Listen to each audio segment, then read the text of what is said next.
All systems go. Clear for liftoff.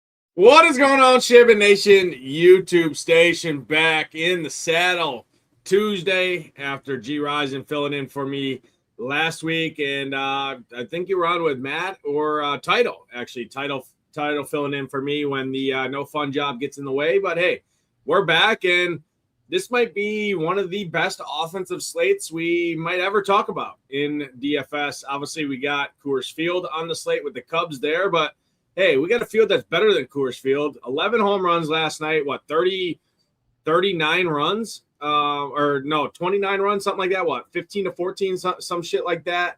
34 hits, ridiculous. And I mean, Kyle Harrison was on the fucking mound, Gyiraszin. We're going to talk about that. Hot and humid across the country as we approach the heart of the baseball season, right? The summer months of the baseball season when it's nice, warm, hot, humid weather everywhere, and the ball tends to travel, especially when you're in a AAA ballpark in Vegas and it's 100 degrees with wind blown out. So, yeah, should be a fun slate here to talk about. But I'll bring you in, man. What's going on? Happy Tuesday, brother. Let's have a fun slate here. What's up, man? Yeah, been a good week. We missed you last week, but I know you chimed in a few times on the show, which is always fun. But yeah, we had a great week. Always.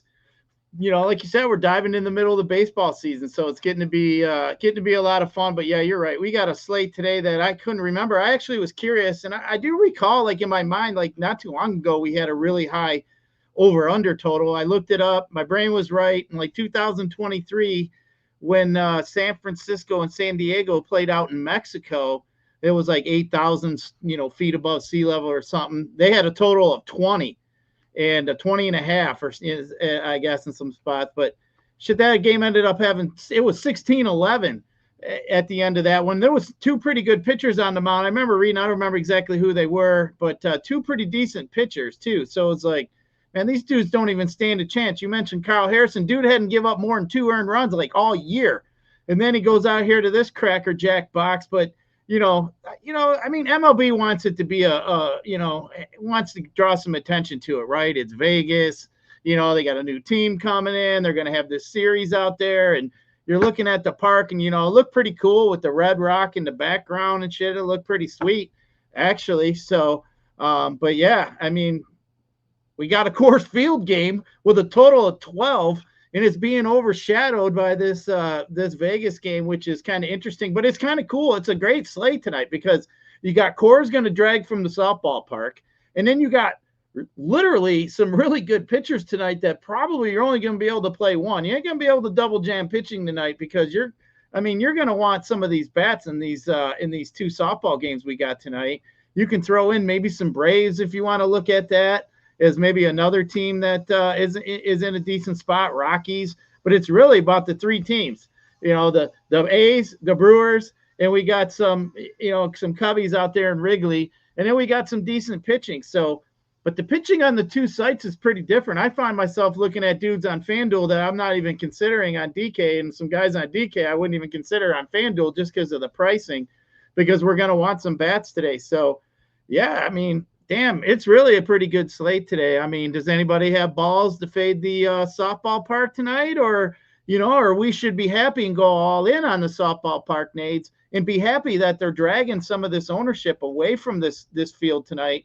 Because, dude, last night I was watching that shit. I mean, I was telling you pre-show, I came in second yesterday in the $100 single entry on FanDuel, and I had Brewer stack, Astros stack with Webb, and Vaughn was 50% owned because he was so damn cheap.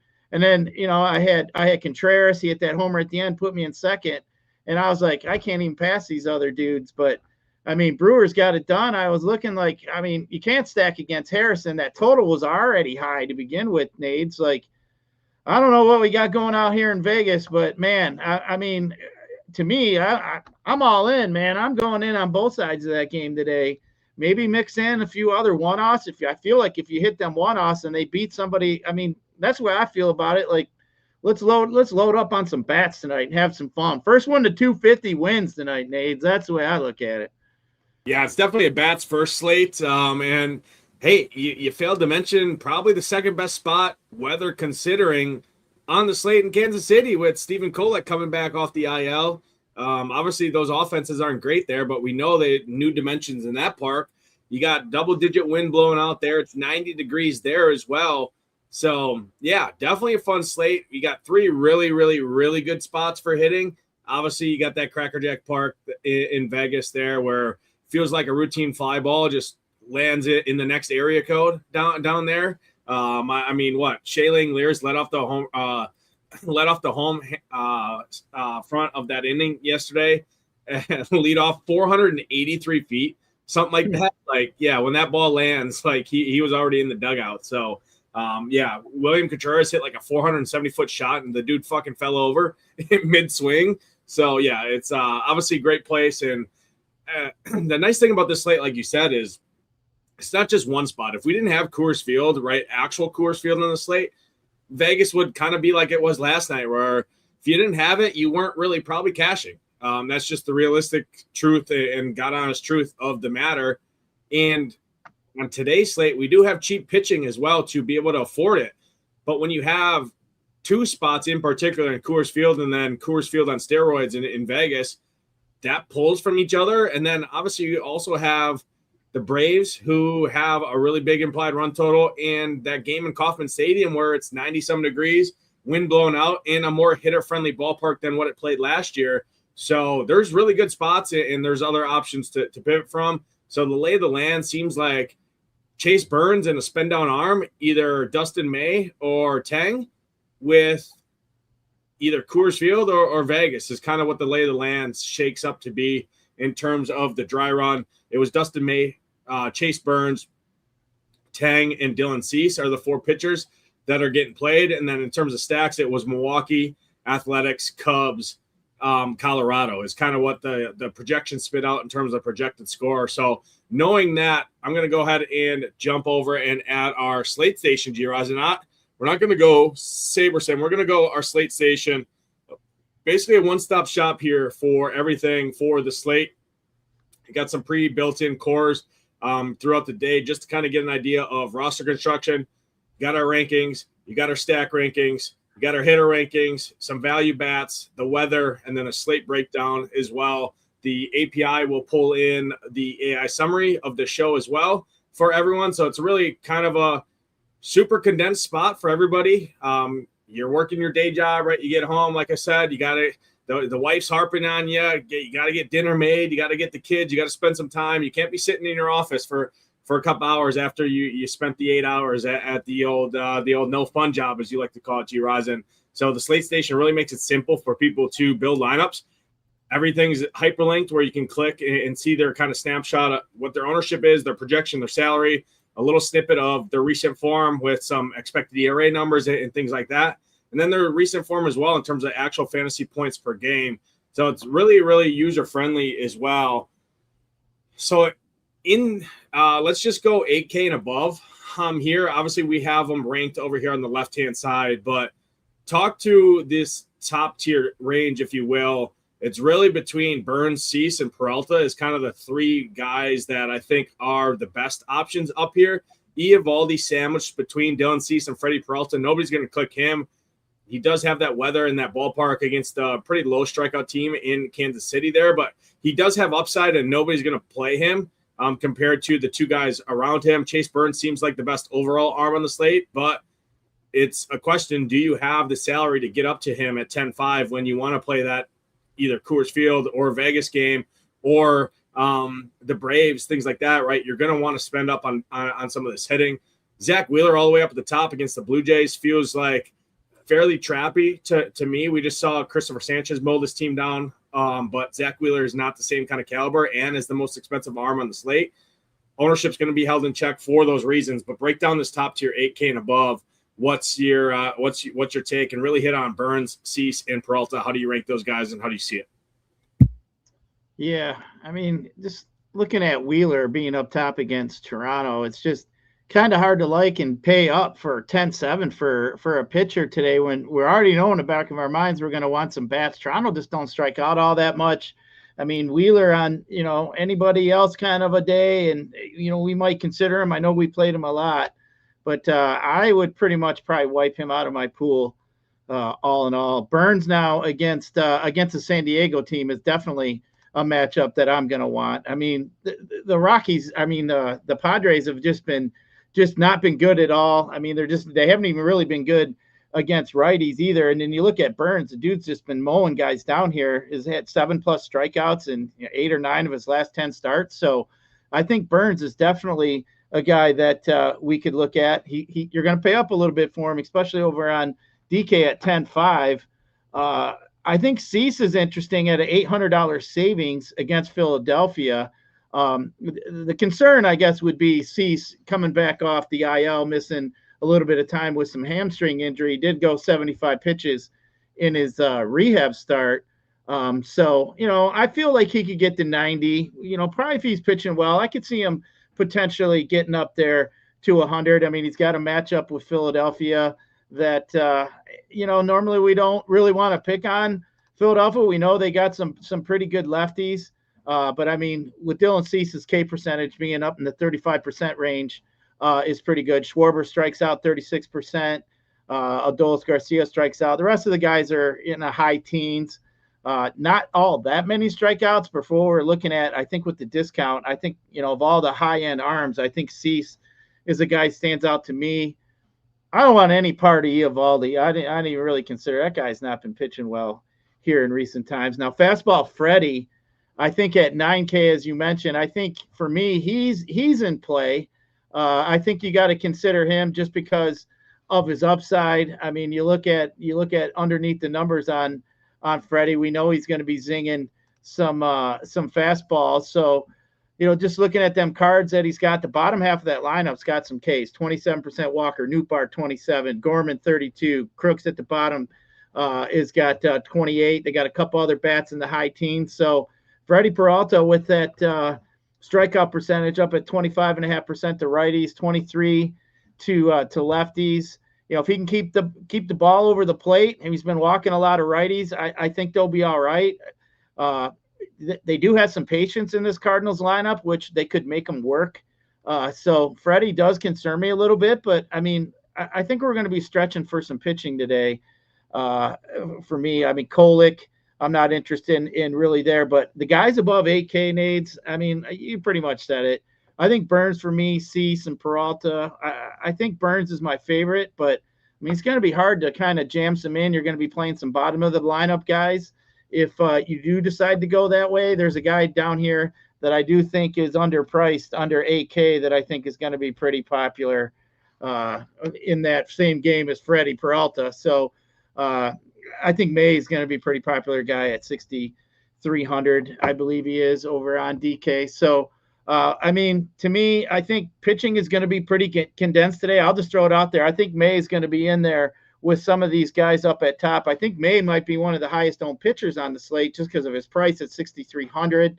But, I think it's going to be the cool thing of the slate is, Nate, you got a couple guys you can pair them with here. So there's going to be some different combinations. It's not like we actually do have some high-end pitchers that have some strikeout capability.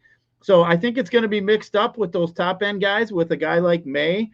So I think the pivot is going to be off of May at some point. I think you're already going to have some mixed-up ownership with those top guys there. The forgotten guy will be Wheeler. But other than that, I mean, I think between Burns, Cease, and Peralta, you're going to see some spread out ownership between them three, which I think would make this slate pretty cool. It's not like, I really like this slate because it's not like just forcing you to play certain pitchers. Now, I'd like it if there was a couple more low-owned pitchers or, low-price pitchers that we could use today. I think May's going to get some of that ownership. But you know what? Pitching's something we should be concerned about. I'm going to build up some bats and, see what I have left on there. I see somebody asking about Gasser. You kidding me? I mean, I can't. I'm not playing anybody in that softball park. I mean, hell to the no. What's wrong with you? But No, I like a lot of what you said there.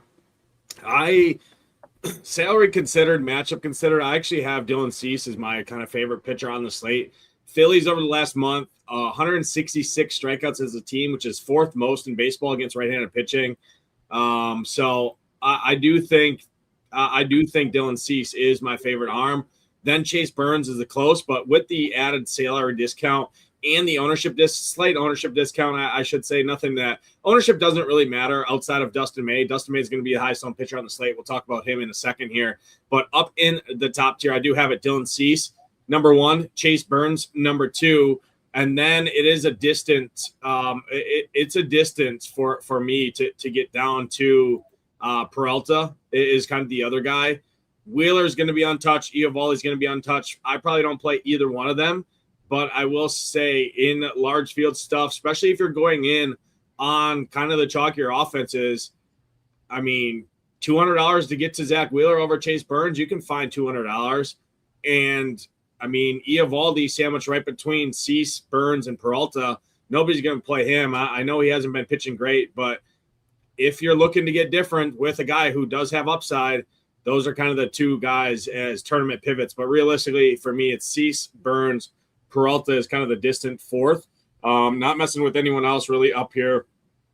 Below 8K is, I think, where majority of teams are going to get built around. Dustin May, way too cheap on this slate. In like the 121 single entry here tonight on DraftKings, Dustin May is going to be probably 60% owned because he's $6,300.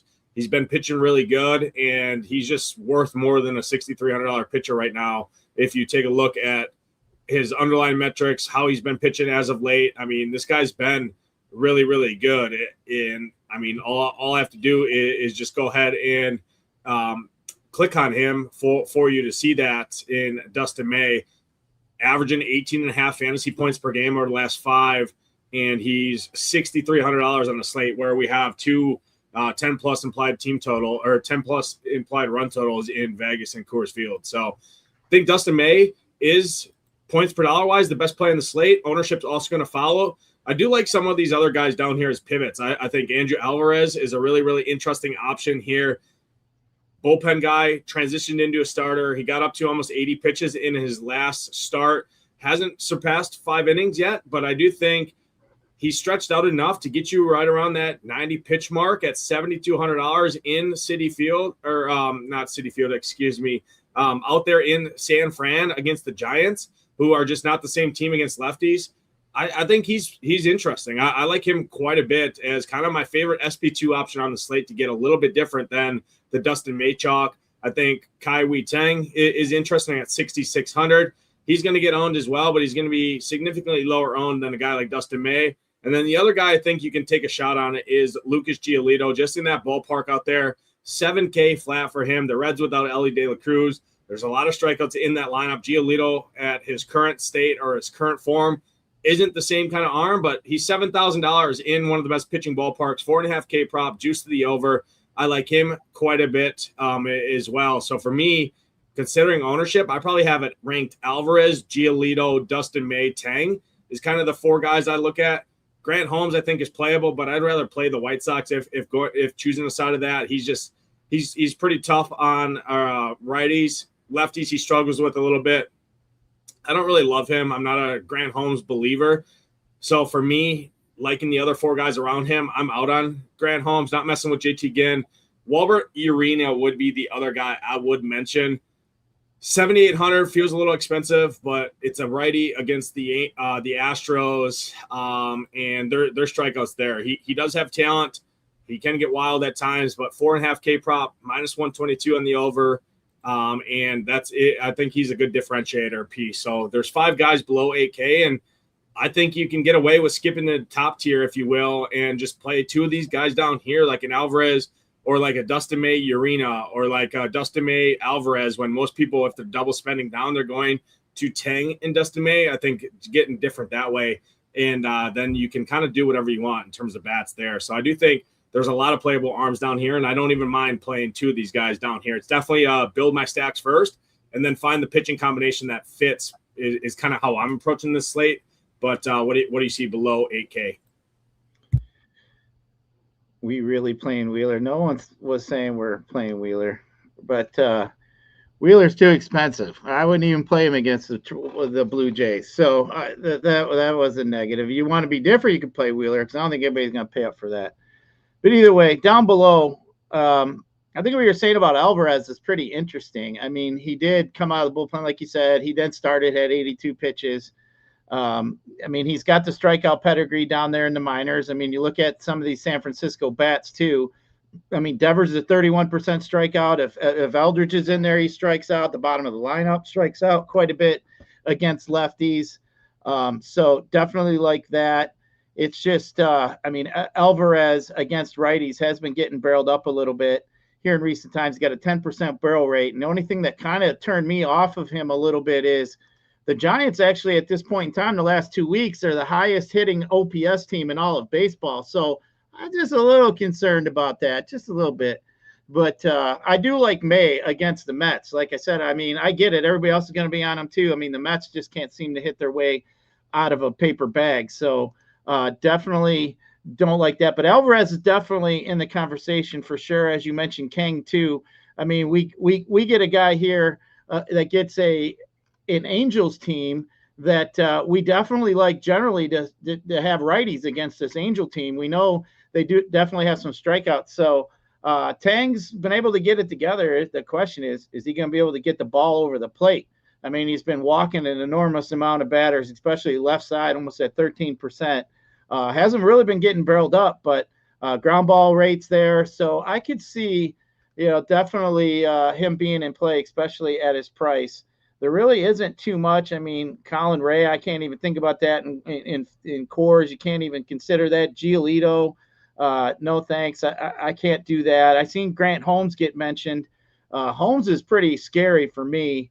I mean, Holmes, he just doesn't have the Ks for me. I mean, last season he had a pretty high K rate, but that's dropped almost 12 percentage points to the right side. So he's been walking a lot of guys. I mean, the White Sox just isn't a team that I just been generally wanting to fool with here. They got power and patience. So I'm concerned a little bit about Holmes. I don't even really like that matchup with him out there. So, yeah, I mean, I agree with you. I think Alvarez is definitely a pretty good pivot. I mean, now knowing the ownership that May is going to get, I guess I'd bump up my interest in Alvarez just because of that ownership. But May to me has the clear better matchup against the Mets team, who we do like to pick on. So, and May has had the strikeouts. I mean, out of the last 5 starts, he's had 7 Ks twice, 9 Ks twice. So he's been there. But man, like I said, interesting slate all around, man. I mean, pitching is decent. You got some guys. I think you're going to see some, ownership spread out. May's definitely going to get some love, but yeah, you can get a little different if you want and feel decent about your chances down below. I just wish there was a couple more guys here that, we could fill in on the bottom, especially on, we got such an offensive heavy slate that we're going to want some of these guys down below. Some of these other guys aren't even worth taking a shot. I'm not playing any pitching in Vegas or Coors Field today. Like, why? There's just no reason to. That's just asinine. But other than that, yeah, pretty good slate here today. I didn't see anybody else in the chat nades that anybody had mentioned. But yeah, I mean, kind of going to be fun here getting to these bats. Urena, no thanks. I'm not looking at playing Urena against Houston. I mean, he's looked decent in his last few starts. It's just for me, you look at the Houston strikeouts. They don't really have too many strikeouts in that lineup for me to be fooling with Urena at his, kind of MLB average strikeout percentage. Urena walks quite a few guys. Alvarez, pretty patient. Cam Smith's patient. Paredes is patient. Walker and Pena are the only 2 guys that I'm really concerned about with walks. So it's just because he walks too many guys. I'd be too concerned about that. Yeah, no, I get it. I do think he's in the pool though at 7,800. He's going to be 5% owned on a slate where everybody's going to have very similar rosters. And I think, I mean, I wouldn't even mind taking Freddie Peralta and dropping him down to Urena. I mean, to be honest, and saving the $1,200. Yeah, the projection's not going to say to do that, but I mean, it's still the Astros. They're bottom 5 in OPS against right-handed pitching. I think he can survive, right? So at 7,800, his props are solid. I don't mind it. 4.5K prop, heavy just the over, -122 there, which is right in line with the guys who I know are $1,000 cheaper in Tang and Dustin May, but it's also an ownership play on a slate where I'm going to be chalky in terms of hitting. So I do like that. I definitely have more interest in Giolito than you do. The Reds are the best strikeout matchup in baseball right now against right-handed pitching. 172 strikeouts over the last month against righties. I know Giolito is not a great arm, but I mean, his K prop is sitting at 4.5 right there, which is basically even money in line with these other guys. And I mean, he's going to be a fraction of the ownership of those other guys. So I don't mind Giolito, and it's that ballpark out in San Diego when we have 90-degree weather with wind blowing out in AAA stadiums across the slate. So I do have more interest in him. Alvarez, Giolito, Dustin May, Tang is kind of how I rank those guys. Urena, I'm putting more in the top tier because he's 7,800. So up top, I'd rank it Cease, Burns, Urena, Peralta is kind of how I'd rank those top tier overall. But yeah, I think it's pretty weak pitching slate in general, and I won't fault anyone for just kind of condensing. And I mean, even if you just push your chips in on a guy like Dustin May, who seems pretty good, 6,300, I wouldn't hate that either. So I do think it's overall pretty interesting pitching slate. Let's jump over Gyiraszin and talk hitting here. Going to go ahead and pull up our stone in general.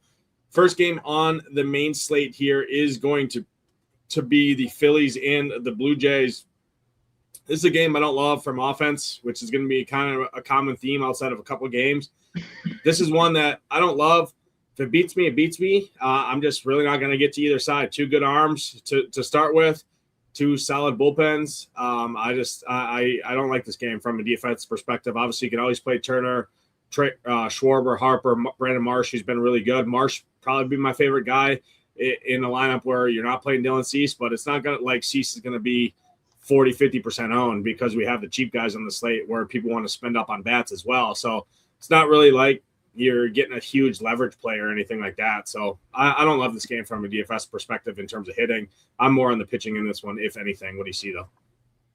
Yeah, I agree with you. More on the pitching side of things. I mean, you don't get enough leverage off Cease, really, I think, to even try to jam in one of these one of these Phillies, a guy that could hit a homer, maybe cheaper on the cheaper side, like Brandon Marsh or somebody. I wouldn't mind him. I mean, Harper, just kind of too expensive. Schwarber, kind of too expensive. I mean, too, like you're going to see some guys that might be a little bit more expensive, like maybe some guy that, is a bopper like Schwarber that can hit some bombs.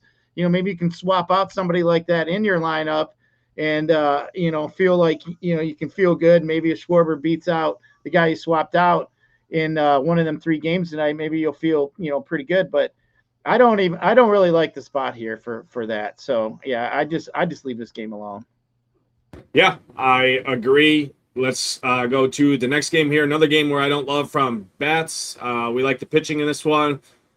Freddie can get wild at times. He is predominantly fastball heavy. So yeah, I mean, if you wanted to take a shot on a guy like Weatherholt, Burleson, Jordan Walker, something like that. But another game, Lars Nootbaar, 3,500. That's a good price point for him, but bad ballpark for hitting. I mean, it's like, 60, 70 degrees here compared to 90 in majority of the spots. This is another game I don't love from offense. We're going to get to offense spots definitely for sure in the next game. This is another one I don't love, but what do you see here in Citi Field? Yeah, there's nothing. I mean, now looking at the Mets lineup, I mean, Carson Bench sitting up there at the top. He's been hitting the shit out of the ball here recent times. And you look at Dustin May, I mean, his strikeout percentages are down to 19.7% to the left side. He's at a 9% to walks. His WOBA's 357. His ground ball percentage almost 10% lower to the left side to the right side. He's been getting barreled up 7.5% by lefties. Benj has actually been hitting fairly well here in recent time. He's 14th in baseball the last 2 weeks in all of OPS. So, I mean, maybe if you want a little leverage, you're not playing May and you want a one-off, I mean, sitting at the top of that lineup, Nades, I don't mind that at all. I think that might be an elite type one-off play, especially against May, who's going to be fairly owned. I mean, I like a hot hitter sitting at the top of the lineup, fairly cheap. I mean, it all lines up. Yeah, I will throw a couple other guys too. Obviously, Juan Soto. Juan Soto, you could play him in a stack where you leave off like a PCA or something like that if you're playing the Cubs, or you leave off like a Jackson Chourio, a Yelich, one of those expensive Brewers outfielders, something like that to just get you there from there. Obviously, Soto can always do it. He's one of the best hitters in baseball. But Jared Young, another value guy. Jared Young, AJ Ewing. You want the lefties if you're going up against Dustin May. So if I had to pick a side, it'd definitely be on the Mets, because I do think, especially in single entry small field stuff, Dustin May is going to be 50-60% owned because of the K props, the projection, the way the slate sets up where everybody's paying up for those kind of couple offenses where we all know either Coors Field or Vegas game. And in a spot where maybe you play an Alvarez over a Dustin May, I don't mind taking some of these Mets as kind of one-offs or two-man stacks as kind of a leverage. I'm not going to five-man stack either of these teams, but I do think the more I look at it here, the Juan Soto, Jared Young, Carson Bench, Ewing, those are kind of the main guys I look at there, just to value salary savers against the leverage of the highest owned pitcher on the slate, who historically does struggle with power from the left side. And Jared Young's been really good. He's $2,700, and it flips the build when everybody's playing guys like Jake Bauers, Andrew Vaughn, Michael Bush, things like that at first base. I think that's interesting to spend down at first base and kind of go elsewhere there. Next game on the docket here. This is one of my top offenses on the slate that nobody's going to play. I mean, it feels very, very weird, Gyiraszin, to say the Braves are a sneaky offense when they're implied to score over 5 runs. But that's the way the slate sets up. They've been one of the best offenses in baseball here. It's a solid place to hit here tonight in Chicago. It's still going to be 80s and humid pretty much the whole duration of the game. There's not really any wind to really worry about. Acuna, Harris, Olsen, Albies. I don't think you get sneaky with the Braves. I don't think you get cute and play the back half of this lineup.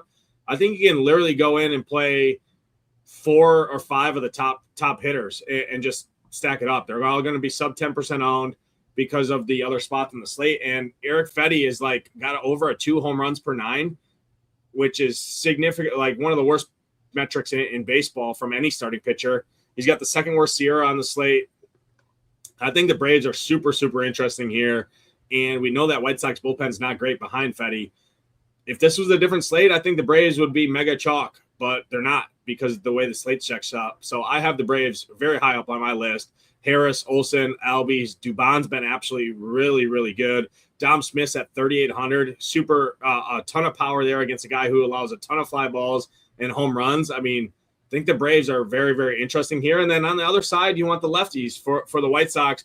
Antonasi, Benintendi. You got a cheap first baseman again in that Jacob Young range and Jacob Gonzalez.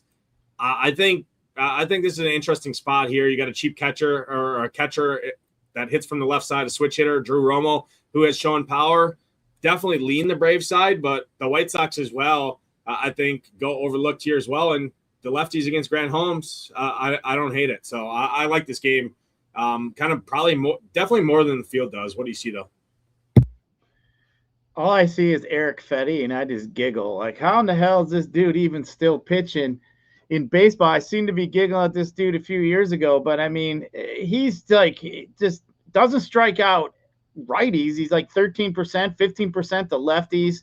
His ISO is really high against righties. I mean, this dude is just not good, man, at all. And now he's going to face the Braves. Like, good damn luck, man. That's pretty funny. And you look at their team total, Nate, it's like 5.3, and it's like a 5th place today. It's like, what the hell? Normally the Braves today would be mega chalk, right? Like, we got one of the best teams in baseball. You know, they got a shitty pitcher across the hill from them, decent hitting conditions. Like, it all lines up. But, dude, we got 2 softball fields we got to deal with here tonight. So Braves for me are like definitely in play. I mean, you might as well call them the low-owned stack, like you said, because, I mean, everybody's going to be probably sub 10%, I would assume, because of these other 4 teams in these 2 parks tonight. So, yeah, I mean, Braves are definitely playing. I mean, Braves and Rangers are the only 2 teams I'd ever consider even playing today, other than the 4 teams in the other games. But, maybe you can mix it up. Braves for sure. Acuna obviously has been hitting. Dubon's been hitting.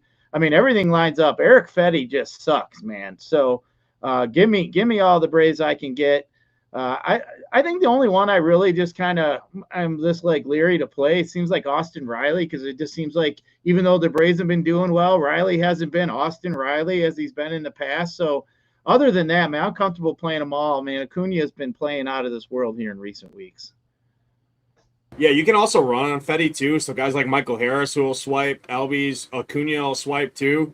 You got added upside built in and already a spot where I like it a ton. I did want to call it a couple other guys on the White Sox. Tristan Peters, I think, is really good. I mean, this dude has been raking right-handed pitching over the last month, and he's 2,900 at no ownership as a nice value bat, right?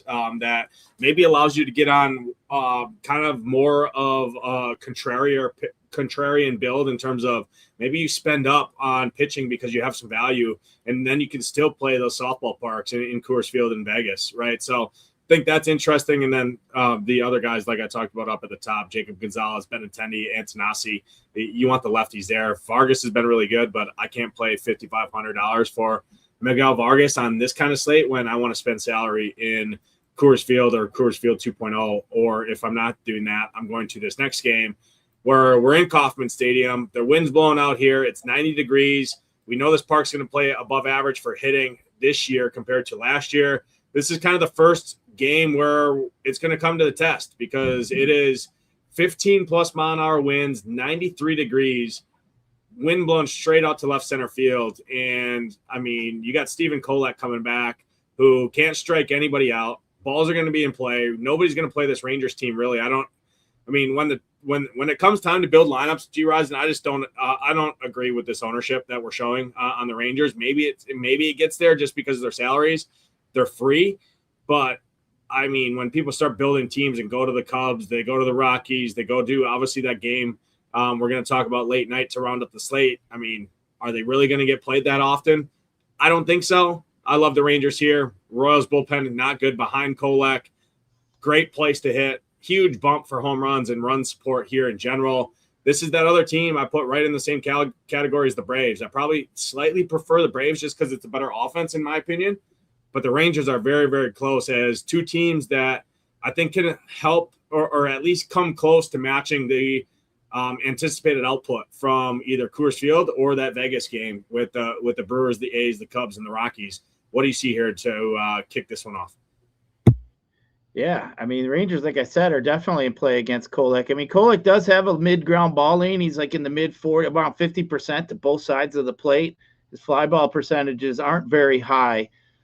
He has been getting barreled up to against the right side too, but what I'm looking at is the K percentage against the right side is 13%. I mean that's not good. He's 21% to the left side. So just with that mid ground ball lean, I'm going to look at some of these Rangers and see who's got a decent fly ball rate against righties. And got Corey Seager at 32%. You got Nemo 33%. Evan Carter, another lefty, 37%. Peterson 28%.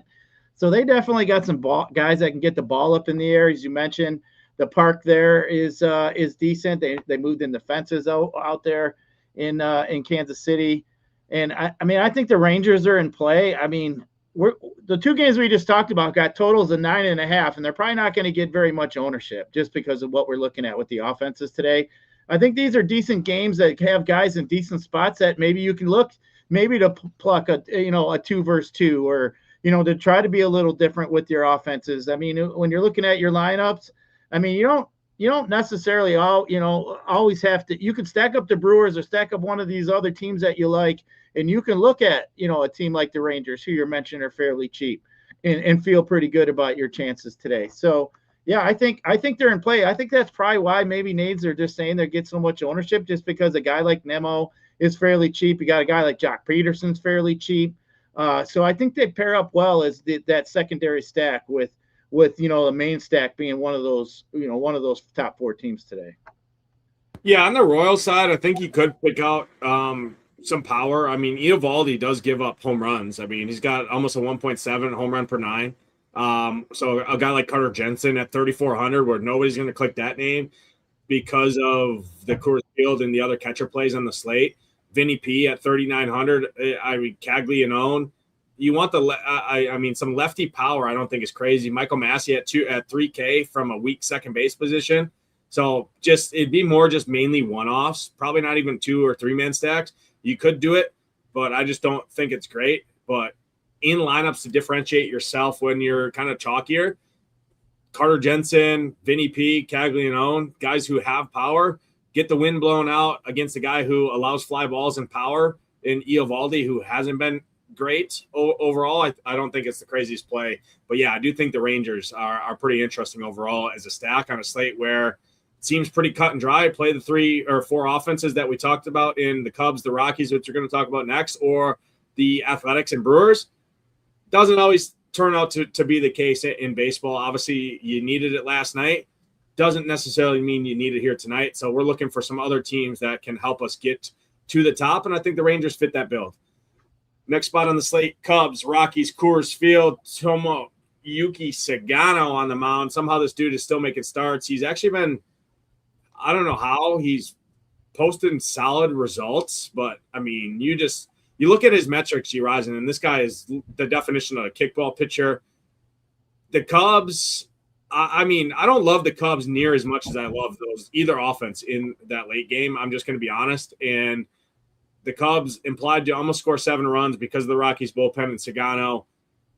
It is also probably the best weather it's been so far in Coors Field on the year.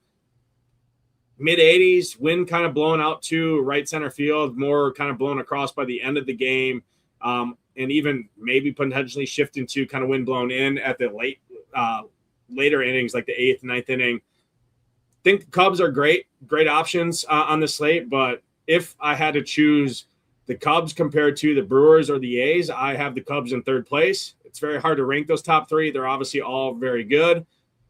I love the Rockies, though, especially the lefties against Colin Ray. I just think Colin Ray's trash. He's horrendous. The Rockies are going to be significantly lower owned, and at least if this projected ownership stays true, the Rangers are projected the same ownership as the Rockies. I'll take my chances in Coors Field. So I like the Rockies more than the Cubs when all things considered. Willie Castro's cheap. Rumfield's cheap, fairly reasonably priced. Jake McCarthy's been absolutely on fire. 4,200 for him. Feels nice. I think the Rockies are really interesting here as well against Colin Ray. But go ahead and break down Coors Field here.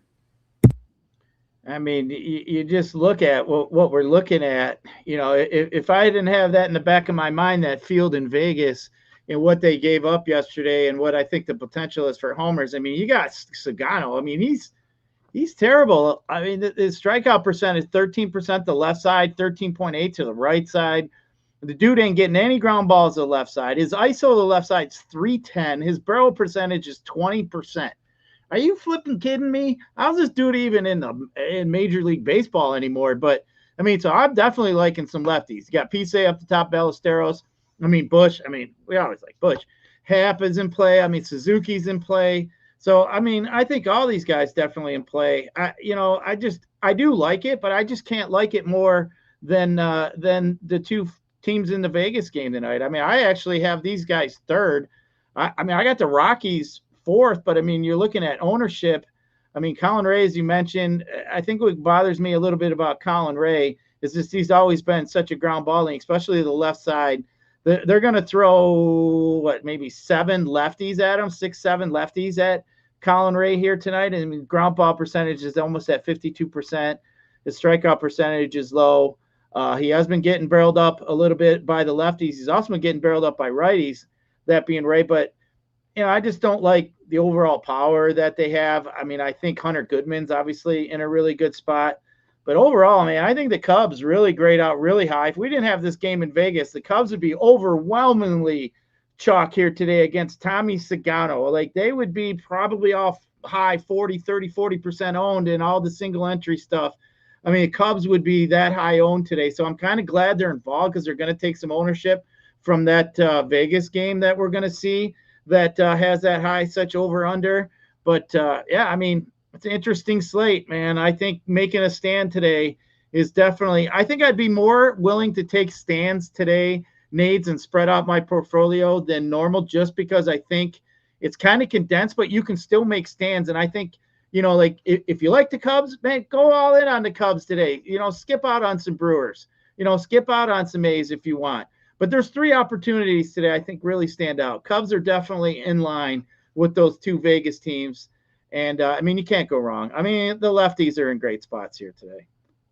Yeah, I definitely agree. I do like the Rockies. It seems a little bit more than you. Probably not super big or super high on the full stack, but that top 5 is pretty interesting. McCarthy, Castro, Rumfield, Goodman, Troy Johnston. And I mean, at ownership, they're going to be low owned in relative to the rest of the slate. So I don't think that's the worst play there. But yeah, Cubs have to be in contention for sure. And I think if you really wanted to kind of condense Cubs, Brewers, and A's and just play those 3, and then maybe you play some of those other pitching kind of ancillary pitching options that we talked about that are feel kind of fringy. And you just do it that way. So I do think, obviously, very good game to talk about here. Great weather. We already know it's one of the best parks in baseball, obviously, because we don't have a full season of this Vegas park, which we're going to talk about at the end. Next game, though, at Angels and the Astros.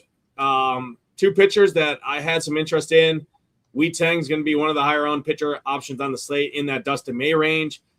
Angels have a ton of power. They also have a ton of strikeouts. I'll continue to bring up Mike Trout, Wade Meckler. I think those guys are interesting. Neto. You got a cheap 2K, Denzer Guzman, Bellman's boy. He's $2,000 on the slate where we want to spend up for bats. And, I mean, I wouldn't mind playing him over a guy like David Hamilton or something for $1,300 cheaper.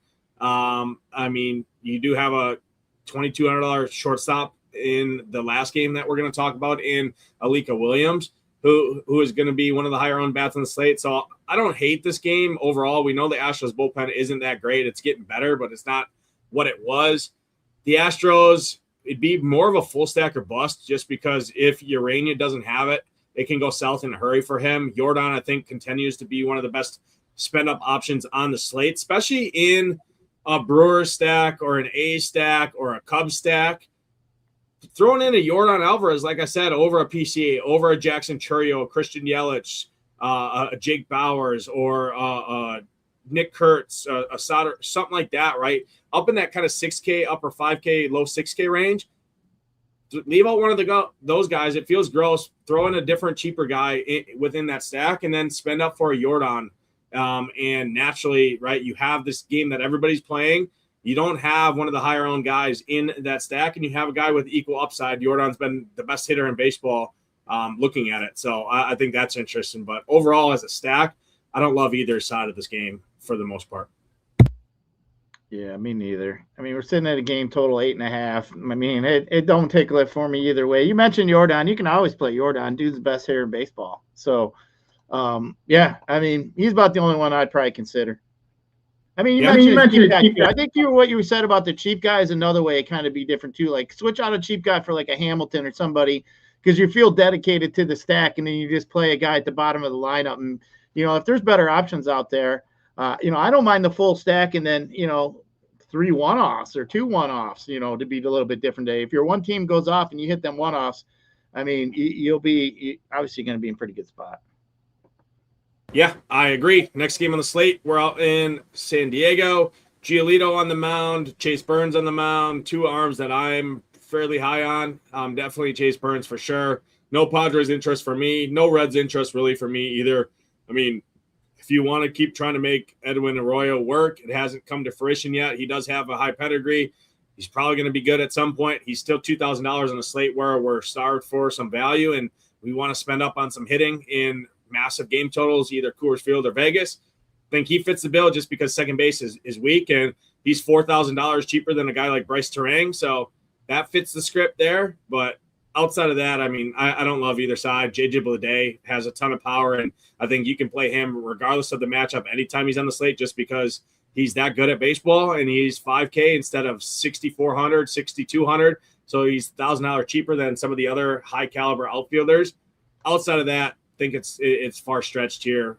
Don't love stacking either, even in large field stuff. I think you're getting too cute in this ballpark, but what do you see here? Yeah, I agree with you. Too cute here in this one. I'm not playing against Burns. Not going that way. I mean, what do we see? Freddie Fermin was mentioned. He's got a homer, 3 days in a row or something like that. I mean, if you want to ride the hot streak, I do believe in hot streaks in baseball. But you mentioned Arroyo, cheap shortstop. Maybe we could go there. Marquee like you said here. 21 homer, 3 homers last 3 games. Yeah, I mean, I think this is a much different spot. Freddie Fermin was going against some sub-caliber lefties. Yeah. I mean, sub-caliber lefties, like guys like Andrew Abbott, who's a fly ball guy, and now he's going to face Chase Burns, who's been one of the best pitchers in baseball. I mean, if you want to ride it, go ahead and ride it, but catcher is not really a spot where I want to save a ton of salary. When we have 2K Arroyo, we have 2,200 Alika Williams in that softball diamond. I mean, we have Denzer Guzman at 2K. I mean, you can find the salary, and we have cheap pitching, right? So I'm not going. I mean, Freddie Fermin, I don't care what it looks like. If he hits a home run, cool. Like, I'd rather just go and bet his home run prop. Right, if that's the case, right? That's what I'm going to say. I mean, you look at Burns. He's not only one time all year has he given up more than 2 earned runs in any of his starts. His last 3 starts I looked, he's given up 1 homer in each of his last 3 starts. Say, Freddie Fermin at 21, I bet he's probably pretty damn good odds to hit a home run in them sportsbook. I haven't looked it up, but I'd much rather, throw $10 or $20 on something like that than try. I mean, because you win pretty much what you're going to win by probably cashing out a GPP anyway. I mean, he's probably 30-1, I would assume, to hit a homer, probably 40, maybe even more. I don't even know. But either way, that's the way I'd look at it. I'd just do it that way. Yeah, or throw him in your home run lottery ticket with the Brewers and A's home run hitters, or some of those Cubs guys or Braves guys, right? And throw your $5 or your $10, whatever you're going to throw in your entry fee for a GPP, and throw it in a home run parlay where we're probably likely to see a bunch of home runs on this kind of slate, and do it that way. And maybe you turn that $5, $10 into $30,000, $40,000, $50,000, right? Where it's probably going to be far stretched to do that when you're playing Freddie Fermin in your DFS lineup. And more times than not, you're going to stare at 3 points in your lineup, right? So, yeah, I get it. He's 2,100. He's been hot. He's 3 home runs in a row, but not something that I'm probably going to chase here on this slate in San Diego. Next spot on the slate here, Nationals, Giants. Adrian Hauser back in our lives here for the Giants. I think the Nationals are another team that I know the ballpark sucks. I definitely have the Braves and the Rangers ahead, but I kind of have them in that same kind of sneaky category here. Much different matchup tonight against Adrian Hauser than Logan Webb. Nationals, when you actually look at it, obviously they got carved up a little bit last night, but Logan Webb always historically pitches pretty damn good at home. You look at this team against right-handed pitching, Nationals top 10 in the league in OPS. They've scored the most runs in baseball, probably not anymore after last night, but they're up there as one of the best offenses in baseball against right-handed pitching. James Wood, Abrams, Dalen Lyle, Keibert Ruiz, Luis Garcia, Nunez, you got a cheap second baseman there. I think the Nationals kind of fit that build of, if you're chalky everywhere else, grabbing some of these guys, or kind of just taking a shot on a team, and you got a bad bullpen behind the Giants, who's pretty taxed as well overall from the Giants side. So probably have more interest in the Nats, but I always play this team against right-handed pitching, and nobody else really ever does unless they're in Coors Field or something like that. Curtis Mead's been really good. I know they're expensive, but I think in large field stuff, this is the team that could potentially match some of the outputs of Coors Field or that Vegas game, which we're going to talk about next. So I do have the Nationals on kind of my short list of offense targets. Have them right there, kind of right behind the Braves, kind of sandwiched between the Braves and the Rangers. But those 3 are pretty close knit behind the 4 offenses in the 2 main games that we already talked about. What do you see here? Yeah, I'd like this game much better if it was in Washington instead of out there in San Francisco and wanting to play any part of any park that's trying to keep up with the 2 parks we have tonight. But I mean, the matchup's great. I mean, if they're in somewhere else, I'd be all over it. I mean, Hauser's just been trash against lefties, so definitely lined up. I mean, his K percentage is low. He's walking 11.5%. His WOBA's 442 against the left side. So, I mean, you got guys like Abrams and Wood. I mean, all them guys are definitely in play. I just don't like the park. I can't get to it. I'm not going to play enough teams. Like you said, large field stuff, maybe you could go there. I'd full out stack them. Maybe, like if you mini them, they're just way too expensive. I mean, you might as well throw in a couple of cheaper guys if you want to do that. But yeah, I'm just not going to, I'm not going to get there. I can't do it. Yeah, I would definitely full stack it, to be honest, or do what I said about Jordan with a guy like James Woods or CJ Abrams, right? You leave off a guy like Churio, Yelich, something like that. You play James Wood over them, and then you play 5 different Brewers, right? Not including one of the 2 most popular guys on the stack, right? That's instant natural differentiation, right, in your roster constructions than what the field is playing. So something like that, or a guy like Luis Garcia at $3,700 when Jake Bowers or if Andrew Vaughn's in there, something like that, right, are going to be 6 times the ownership. I think that's interesting there. But the Nationals have been one of the best teams in baseball against right-handed pitching, and you got a guy in Adrian Hauser who sucks against lefties, and the Nationals' best hitters hit from the left side. So I do think it's interesting, and I'll definitely be overfield on them in MME because it's not going to take much, and that's an easy way to the top than kind of holding hands with everybody else in the most or in the biggest 2 game totals where everybody's going to play those games. And it's hard not to. But again, like I said, the easiest path to the top is a path that makes sense and least resistance. And I think the Nationals kind of fit that build as well. Last game of the docket here, JT Ginn, great against righties, horrible against lefties. Brewers are probably going to have a bunch of their lefties in here. Outside of Churio and Contreras, probably are the only 2 righties that you're going to see here tonight. There is some pinch hit concerns that do come into play there. Robert Gasser pitching from the left side. He's not great by any means. The other thing I want to call out here is both these bullpens got absolutely beat up last night. I mean, you look at the A's bullpen, 63, 51, 44, 39 pitches. The other 2 guys, 29, 23. And then you look at the Brewers bullpen, they got beat up too, including Aaron Ashby, who's been one of the best relievers in baseball. Brewers, 47, 42, 36, 29. The back half, the late inning guys like Uribe, things like that, they're available. But both tax bullpens, it's 95 degrees in this ballpark with 10-mile-an-hour plus wind blowing straight out here in the stadium where we just saw a softball game last night. It's going to be more of the same here tonight. 90 degrees pretty much the whole time, 10-plus-mile-an-hour winds blowing straight out. I saw the broadcast last night talking about batting practice was fun to watch where these guys, because the wind was howling, you're going to have wind here again. I expect more of the same as last night. JT Ginn does keep the ball on the ground, and the Brewers do struggle to hit the ball in the air, so there's definitely a path to downside here, but it's just so hard. These are the top 2 stacks on the slate for me. Very hard to ignore either side of this game. Ownership's going to be there, but again, between these 2 teams, the Cubs and the Rockies, the ownership's going to spread out enough that I think they're all going to eat into each other that it's very hard to really use ownership as a deciding factor between these kind of these teams. And you can get different, like I talked about, leaving one of the guys out and spending up for a contrarian one-off or a mini stack that we already talked about. But go ahead and break down the most important game of the slate, in my opinion, here.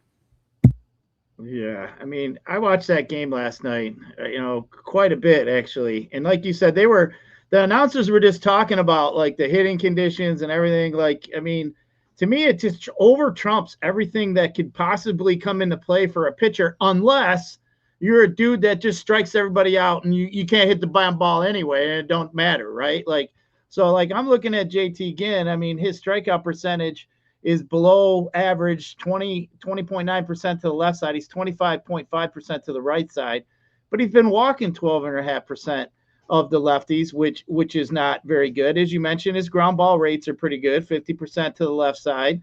Now, in a normal condition, even if this was probably Coors Field, Nades, I'd probably tell you I don't even want to play the Brewers. And I saw Ellis for Uvlai said, you were saying the Brewers can't win a slate, but I went off what the game was last night. Now, I'll normally tell you I don't like the Brewers at any time, and it just ain't me picking on the Brewers. Any ground ball team that's been hitting ground balls like the Brewers at the rate they hit them, if they're playing a ground ball pitcher on a large slate with 10 or 12, 14 team, 8 games, 9 games, it's very tough for me to want to play a team that's a ground ball pitcher against a ground ball hitting team. Like, it's very tough for me to even want to do that. It's like, I just can't. It's hard for me to do that. I mean, I get it. The Brewers scored runs. They scored some runs. But, I mean, I am totally just convinced that this park is totally a softball park. The pitchers last night were good. The relievers that came in were good. It didn't flipping matter who came in. They were getting their ass smashed. So that is what I am basing this whole game off. Now, I will say I like the A side better against Gasser. I mean, I do like the A side. Now, I normally would like the A's against a righty. I mean, obviously, we know they got Kurtz and Soderstrom. I mean, they got quite a bit of power from that left side. But, I mean, Gasser has been walking quite a few dudes on the left side. 18% is pretty high. I mean, it does have a small sample size, only 22 at-bats. But, I mean, I'm not afraid of him. He's not getting the ball on the ground. I mean, you're going to get the ball up in the air tonight, Nades, and it's pretty good chance it's going to go over the fence here tonight. They had 11 homers last night. I mean, that's one of the highest over totals we've seen since 2023, as I mentioned, when it was 20.5 out there in Mexico. I just think it's been proven these hitting conditions over time generally eat up these decent pitchers, and these are not strikeout pitchers. So I'm be very concerned about both sides as far as pitching goes. I mean, really not much you can say, but I do think, all the guys are in play. You did mention some of the pinch hit risk. I think there are some pinch hit risks also for the A's tonight. So especially like Williams might be a pinch hit risk. Muncy could be a pinch hit risk. I could even see Colby Thomas being a pinch hit risk potentially too. So, I don't know. I just think that I feel so strongly about that, what I watched last night. I mean, these good pitchers, if they're making contact, there's a good chance you're going to see some runs. And two, it seemed like the outfield was, pretty good size. It just seemed like, a lot of doubles. Like there was 30 some damn hits last night. Nades, like they were spreading them all over the place. I mean, I think they can see the ball well. It's 95 degrees. Like, dude, it's just all lined up. So, yeah, I mean, what can you say? I mean, this is definitely the elephant in the room here tonight. That's for sure. But, I mean, you got Coors, as you mentioned. I think the Cubs overall on paper are definitely probably in a spot that can keep up with all of this. But, man, it's just so hard to ignore what I saw. I'm just hoping maybe it's not as owned as I feel it should be. And maybe what I saw, I mean, I've been watching baseball a long time. You don't see too many stadiums and parks that just are yielding what they did. I got on Twitter today, was looking at some things, and quite a few people have been picking on the baseballs and MLB saying, they wanted that game to be a high-scoring game, and they had, the balls that were flying. I mean, you can believe that or not. I'm not saying I do.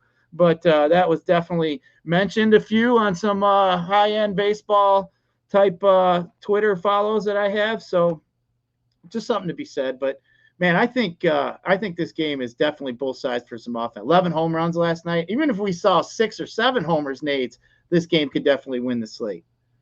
Yeah, I love this. I do have the A's as well, higher than the Brewers. The biggest pinch hit concerns is Colby Thomas for sure. He's likely to come out of this game as soon as the righty comes in, which it's probably almost certain just based on the bullpen usage that the Brewers did last night with DL Hall, especially being on the shelf, a lefty that they usually bring in, especially in kind of that early relief. He's not available. So that's likely just they're probably going to bring in a righty. So expect him to hit the shelf, Colby Thomas, and then it's probably Alika Williams.